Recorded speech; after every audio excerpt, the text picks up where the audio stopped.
What's up, guys? Welcome back to my channel. This is Mina.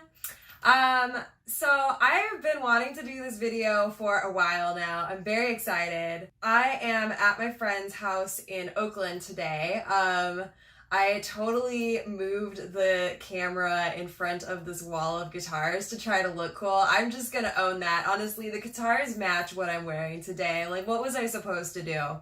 I have this thing that I've been wanting to read on my channel, and I'm very excited about it. But before I tell you what it is, some backstory. I posted on Instagram a few months back about this app that I had downloaded that I was really excited about, which was it was the Clippy app. So basically that little paperclip from the old Windows Office suite, you can download an app.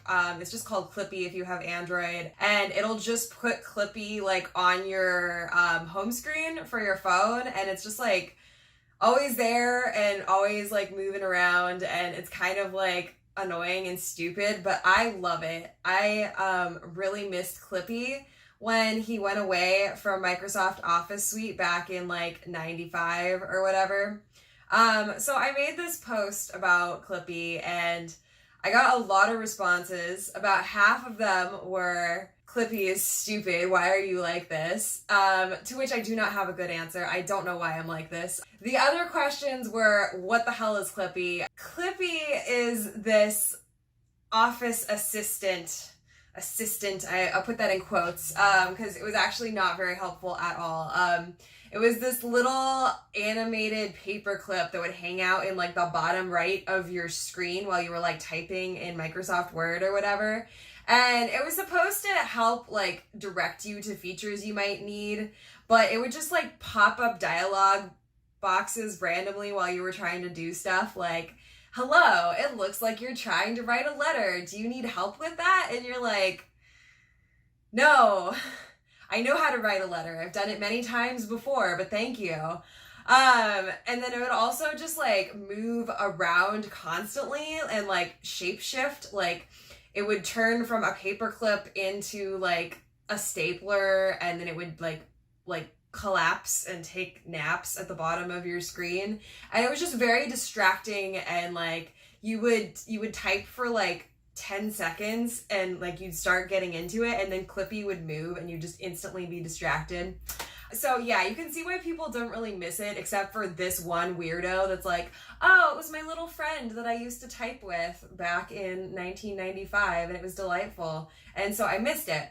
After that, Clippy kind of became my thing. I guess Clippy is my thing now. And since I wanted to find some merch for what is apparently my thing now, I went to Amazon and I typed in Clippy, and I found a very interesting thing, which is this erotic novel, short novel, I guess it's a short story, called Conquered by Clippy. By the way, before I go any further, I realized after my recent video about thoughts that maybe I should be giving like content warnings or like age warnings. This one is suitable for people who are over the age of 18. I have like my entire family on my social media, so I realized maybe I should be like giving this kind of disclaimer when I'm gonna talk about crazy stuff like this. I don't even think you can really get that graphic on YouTube. Like, I'm pretty sure your video gets taken down at a certain point. I'm gonna keep it classy, but like, I mean, it's an erotic short story. Like, use your best judgment. So I ordered this like a while ago. I have been saving it. I have not opened it yet. I just wanted to like really share this genuine moment with you guys of me experiencing the Clippy erotica. So before we get into it, it's actually like a compilation of 3 different short stories. I'm only going to read the Clippy one today, but there's also Invaded by the iWatch and Taken by the Tetris Blocks. Yeah, there's a lot of good stuff going on here. It's by Leonard Delaney. And when I first saw this, I wasn't sure if it was going to be like someone's very like earnestly written but terrible short story that was self-published. I was a little nervous because, like, even if something is the worst thing ever, if it was really, like, earnestly made, I feel bad just, like, going to town on it. But I Googled this guy, Leonard Delaney. Definitely he's a troll. Like, definitely this is a work of satire. So I'm kind of relieved. He has his bio somewhere in here. That was the only thing that I looked at. It has this really nice about the author picture, which is him in this, like, very interesting fur and leather coat. It says, Leonard Delaney has been a freelance novelist since 2012. He writes from the heart instead of wasting time with research or experience. His publications thus far have earned him several dollars in royalty payments. Living a clean lifestyle has allowed Leonard to focus on doing good in school, honing his writing, and becoming a self-taught technology wizard. He lives well outside of Toronto with his mother and her cat while maintaining a long-distance virtual relationship with his girlfriend, Misty, aka AON16. Leonard's ultimate goal is to top the ebook charts on the website Amazon.com. So, yeah, like, this guy is obviously not serious. I think this is going to be really over the top. Oh, by the way, on the topic of Leonard Delaney, like, before I even get into this, he's on Twitter. Like, I followed him because he posts a bunch of Clippy-related memes, which I think is really cool. You should go follow him also. Like, you should also keep up with the Clippy-related happenings of Twitter. Anyway, so here we are. Book 2, Conquered by Clippy. Okay, it starts with Christy Auckland, I guess that's how it's pronounced, who's the main character. First line is, Christy Auckland was an independent woman. When the clerk at the grocery store asked her if she wanted help bagging her groceries, she said, "No thanks." When a man tried to hold a door for her, she opened the other door. When she got back to her apartment building, she skipped the elevator and hiked up the stairs instead.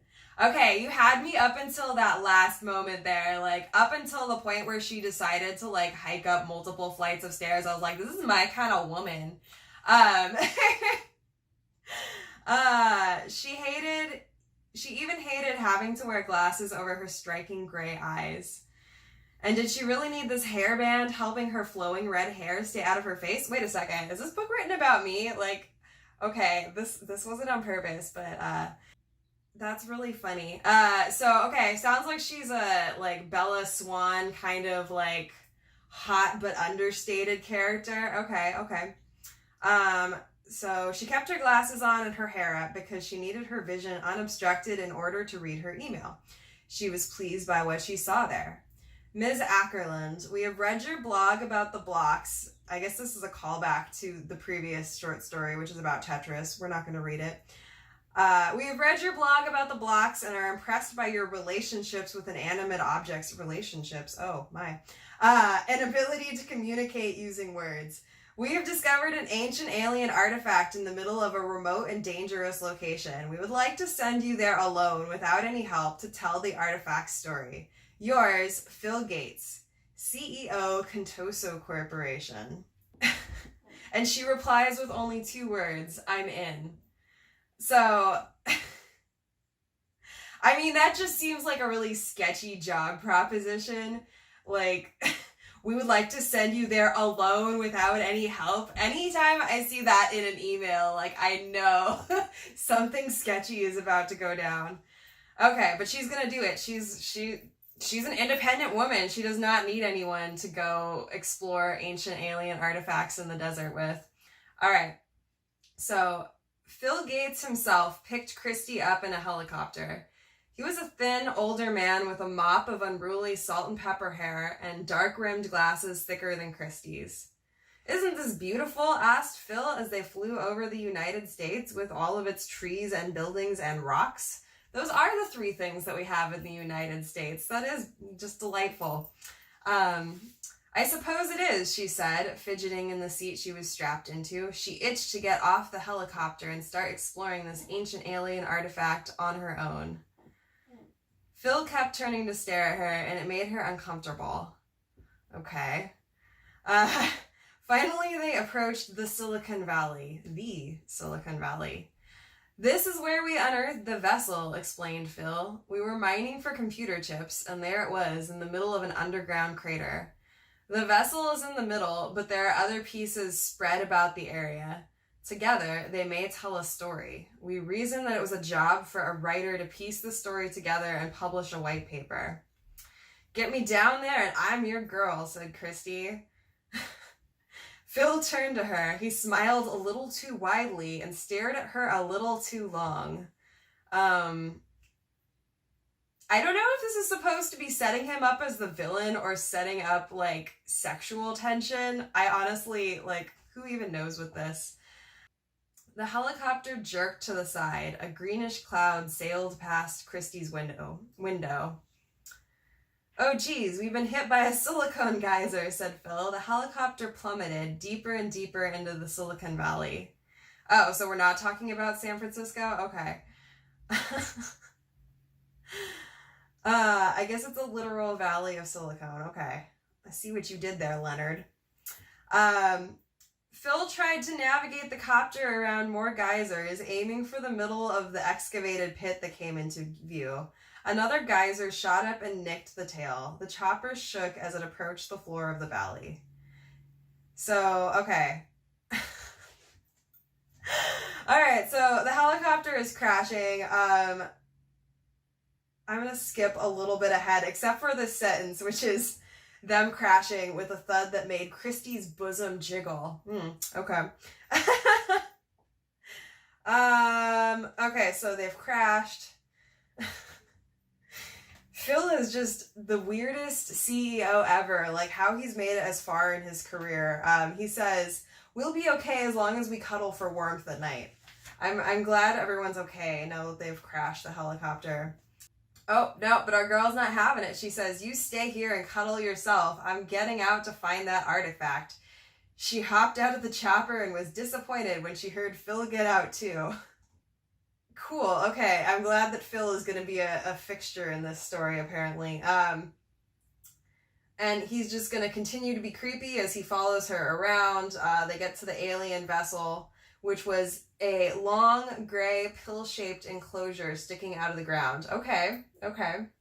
Very 2001-esque. I like it. It was slightly taller than Christy and had no visible windows or openings except for a tiny hole with a lens inside. Phil continues to be useless. Christy looks around, tries to figure it out. Okay, so she picks up a piece of debris, which is gray metal paneling, and there is something embossed in it, which is a vertical line crossed by a shorter horizontal line. "A cross," said Phil. "Are we dealing with an ancient Christian alien cult?" Sounds plausible. Frowning, Christy brought out her notepad. She sat with her back against the vessel and then started writing the symbol down. The vessel immediately came to life. The top of it popped off and hissed with the release of air. Phil stumbled back, ready to run, but Christy stood and got her pen ready to record whatever she could. A high-pitched, bouncy voice echoed out of the vessel. "Oh God, no. Oh no. This is kind of horrifying, honestly." Okay, I'm not going to attempt to guess what the voice of Clippy is supposed to sound like. He never actually had a voice in Windows 95 or whatever, in case you were unfamiliar. The resounding voice of Clippy issues forth from this container and says, "Would you like some assistance today?" Christy raised one of her sculpted eyebrows. A figure climbed out of the top of the vessel and pounced to the ground. Christy's jaw dropped as she found herself staring at a giant living paperclip. The curled rod of alien steel flexed and creaked as it bounced in place. A pair of white orbs with black lenses in the middle, eyes, stared back at her. Dark ridges above the camera's eyebrows made a quiet psst sound as they raised. "It looks like you're trying to write a letter. Would you like help?" asked the alien paperclip. No, oh my God. I don't know how I feel about this. I thought it would be, I didn't think it would be a sexy book, but I didn't think I would feel this deep existential horror that I'm currently feeling. I don't know. Like, this is more alien than, like, I don't even know what I was picturing, but, like, I don't know. Like, I don't know how I feel about this. So Christy responds, "No thanks, I was doing just fine." "A letter," said Phil. "It's not a cross after all, but the letter T." "Yes, Phil, I figured that out," mumbled Christy. "What are you, you magnificently intelligent machine?" asked Phil. "I'm Clippy, your office assistant. Would you like some assistance today?" Phil and Clippy are chatting away like old friends. His words, not mine. And Christy explores the area. She finds another steel panel with another letter in it, the letter O. She jumped when Clippy appeared right behind her. "Looks like some research. Would you like some assistance today?" "No," she said, and headed towards a ridge surrounded by loose rocks and bits of metal. Phil and Clippy followed. So this continues. Christy doing useful things like looking around, and then Phil being weird and Clippy being useless and offering suggestions that are totally irrelevant to the situation. Classic Clippy. I mean, he definitely got the character development of Clippy down, for sure.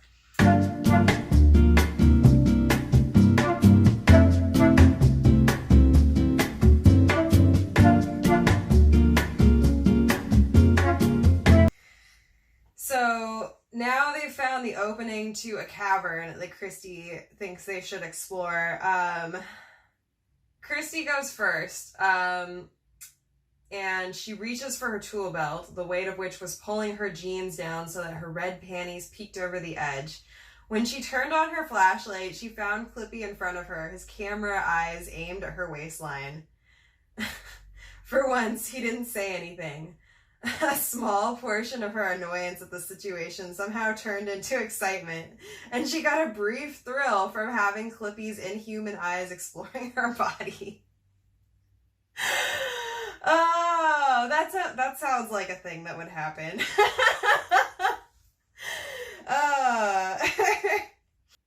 And then Phil shows up. Phil is also there still. We love our boy Phil.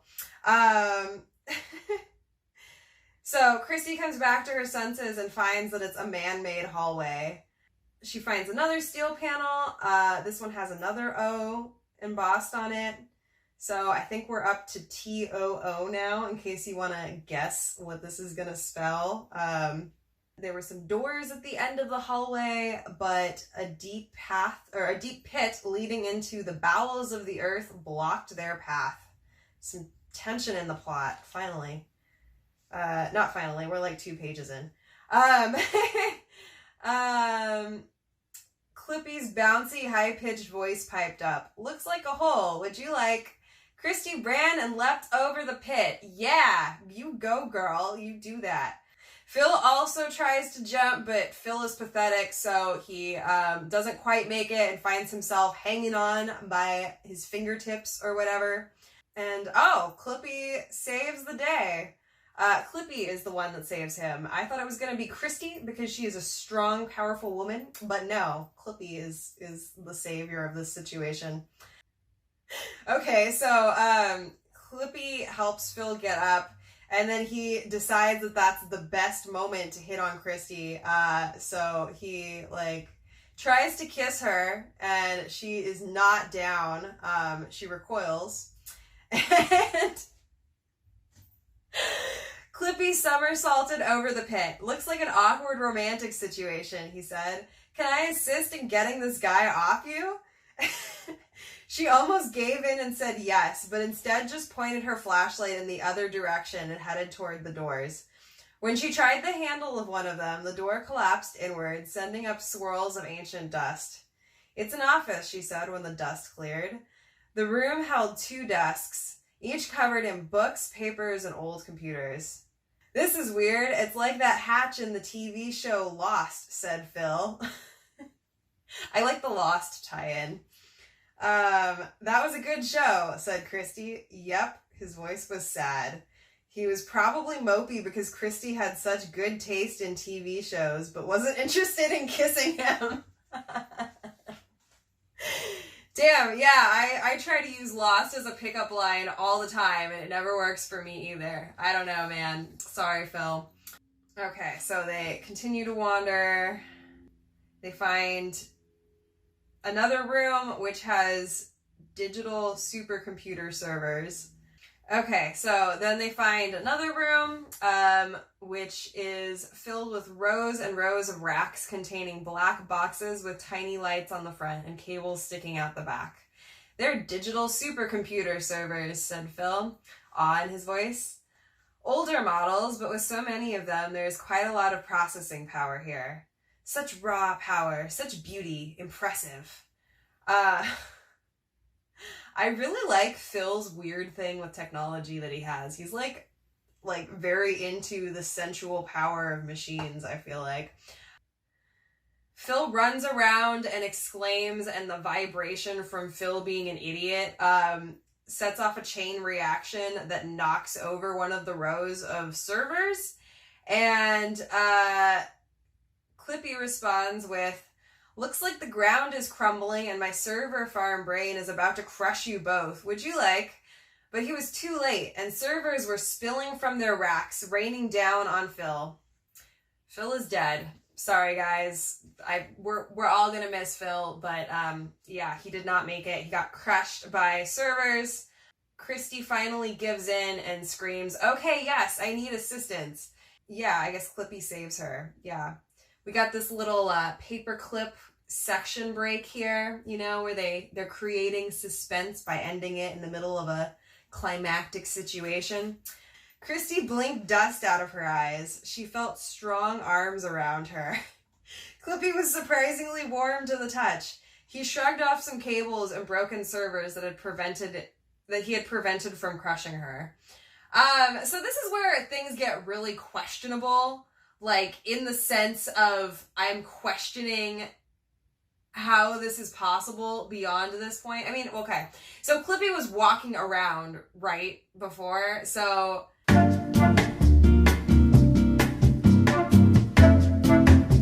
that raises some questions. Clippy is, after all, a paperclip. He does not have arms or legs. He always, like, floated as part of Microsoft Office. So, like, I guess as far as walking, maybe he just kind of levitates like a few inches off the ground and that's how he gets around. But then, like, feeling strong arms around her, like, that's where you're really just kind of like,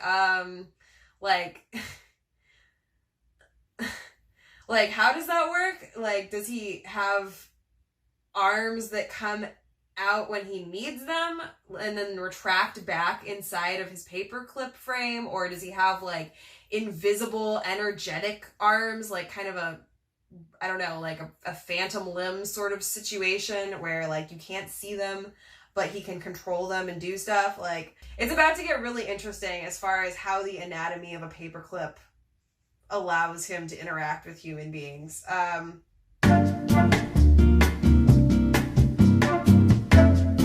So they're just, like, hanging out in the wreckage of this fallen server farm, and Phil is dead. Christy has the decency to say too bad about Phil Gates, and Clippy says it's probably how he would have wanted to die, to which Christy responds, "True that."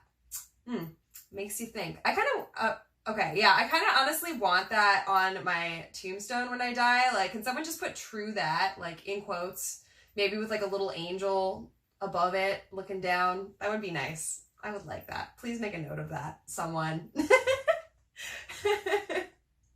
Please tell my family if I die an untimely death that that's what I want on my tombstone. Oh god, I just read, like, a couple lines ahead. This is where it gets really weird. Okay.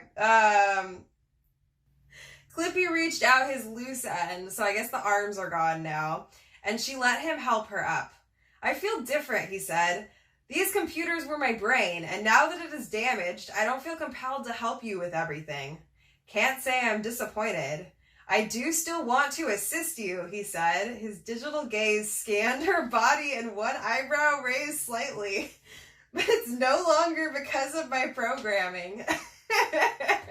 So I guess now that the servers are down, Clippy is getting in touch with his like animal instincts or whatever.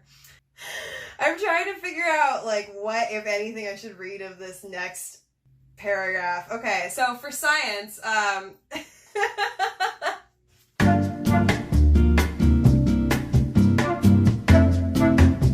so for science, that question of like how limbs work and like embracing the supple form of a woman would work as a paperclip.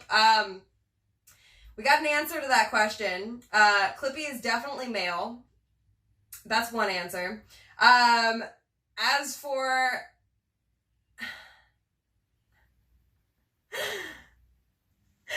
okay, so as for physically like how this is about to work,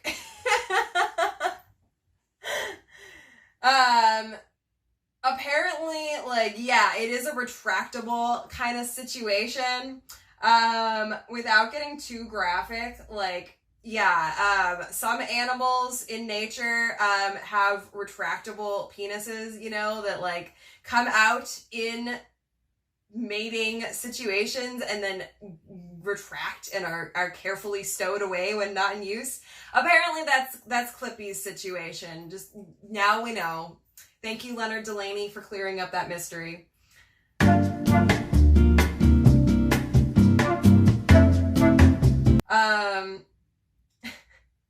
You've been programmed to be very human, she said. Humans have certain needs. You already helped me by saving my life. How about I help you for once? Wow. Words that Clippy has never heard. Like, oh man, I'm not sure what you mean, he said. And so Christy offers to help him, which I'm going to assume, if you've stuck around past my adult content warning, that you understand that stuff's about to go down when a woman says that sensually in erotic short story, I guess this is. So she offers a hand to help his situation, and he mutters, "I'm micro hard. Get it? Do you get it? Do you get it? I get it." It's funny. She smiled with one side of her mouth, then got on her knees. Unlike an actual paperclip, the end of his coiled body was rounded, and it felt smooth in her mouth. Okay.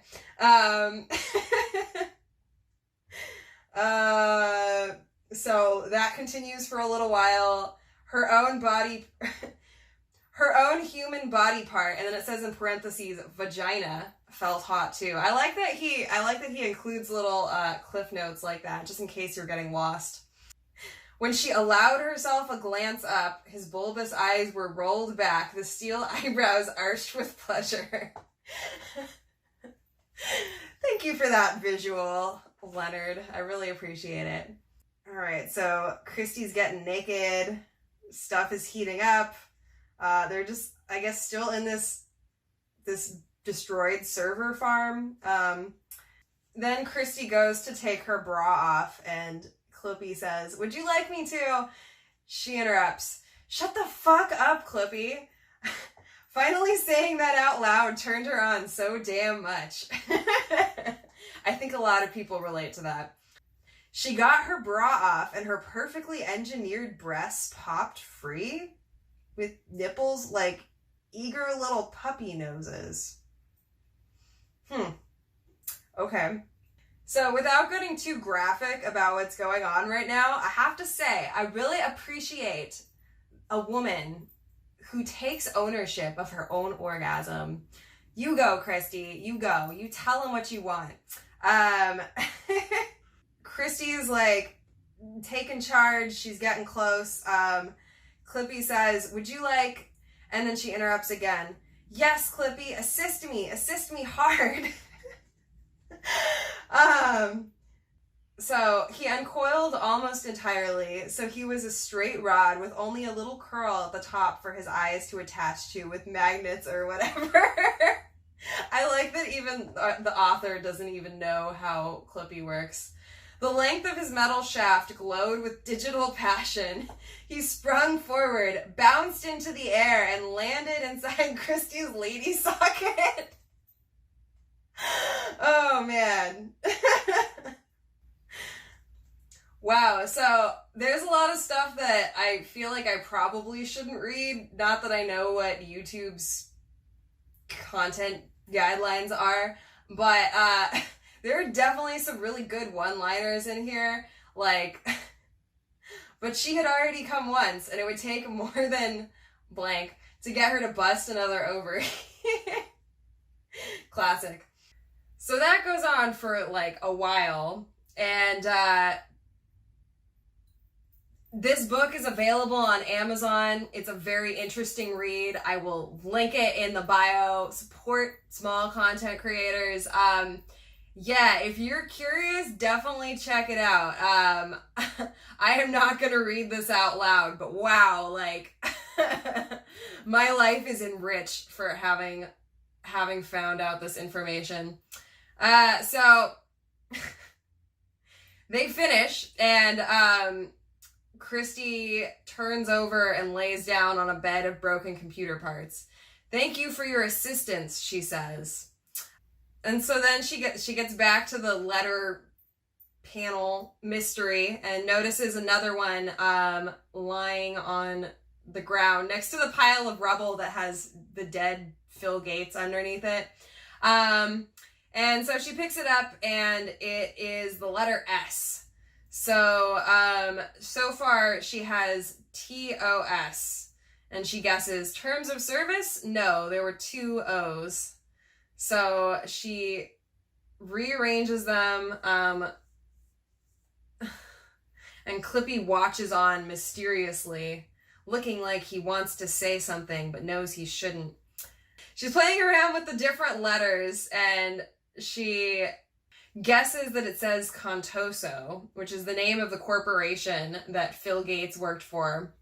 I don't know why she guesses that, because she doesn't have a letter C or an N or a third O, but okay, sure, yeah, Contoso. She guesses that Clippy was created by Contoso, who also sent Christy to investigate the crash site. So he's not an alien artifact, and Clippy says, "I told you, I'm an office assistant. This underground facility is my office. Test office facility number 10. There are 9 others? Only 8, actually. They skipped number 9. She sighed. "So you didn't crash from space. You were buried here by Contoso." The nearby pile of rubble shifted. Christy snapped her tool belt on, then aimed the flashlight at it. Phil Gates emerged from the rubble. Can't get rid of this guy. Half of his face was missing and replaced by metallic panels and wires. "Phil, the CEO of Contoso, is a robot? Who'd have thought?" I would not have guessed that. That is a twist right there. "I am not the real Phil Gates." Phil Gates. "I am not the real Phil Gates," said Robert Phil as he burst out of the rubble. "Contoso experimented with artificial assistants back in the 90s. I am the friendly Phil model, and I managed to escape before they buried all of the test facilities. Clippy here was one of the first assistant models. I thought if I brought you here and you got to know us intimately, you could write about how great we are, and Contoso would have to give in to public pressure and unbury us." What a plan. That is not what I would have thought. Like, I feel like there are other ways that you can get attention from the public eye, but okay. Yeah, okay. Sure. Christy gasped. "That is so manipulative." "Sorry," said Clippy, his eyebrows slanted. "I didn't know about any of this. I just wanted to assist." Christy wagged her finger at both of them. Now there's drama. "Look, if I wanted help, I'd ask for it. If anybody wanted help, they'd ask for it. You want to be useful? Be there if I need you, but otherwise, stay the hell out of my way." God, that is a mood, Christy. Yeah. Clippy and Friendly Phil both looked sheepish. Christy packed up her things, left the server room, leapt over the dangers in the simulated office, then hiked all the way back home. How far did they fly to get here to the Silicon Valley? Like, I feel like they just crossed like all of America. But okay, so I guess that's the end, except for the epilogue now. Christy put the finishing touches on her white paper, which she wrote on an Apple Macintosh computer. Ooh, damn, she got scarred she got scarred so much that she can't use Windows anymore. I'm sorry, Christy. With shaking hands, she hit the publish button to distribute the paper to the world. Soon, everybody would know about the threat of underground sex robots. She felt bad for Clippy, who was only trying to help. He did help her reach a pleasurable orgasm, twice, so he wasn't all bad. She just wished he wasn't so annoying. Fair criticism. Meanwhile, underneath the Silicon Valley, Clippy bent himself back into shape after a marathon round of simultaneously assisting Friendly Phil, Power Pup, and some holographic newcomer lady named Cortana. No! Why is Cortana there? He scanned the internet and came across Christy's white paper. Maybe she was right. Maybe the digital assistants were a threat. And she didn't even know that there were more of them down there, gathering together. Even as he watched, Cortana high-fived Power Pup, then laughed a really villain sort of laugh, her face lit up green by the silicon geysers from which they gained their power. Clippy climbed out of the tunnels. Humanity needed his assistance.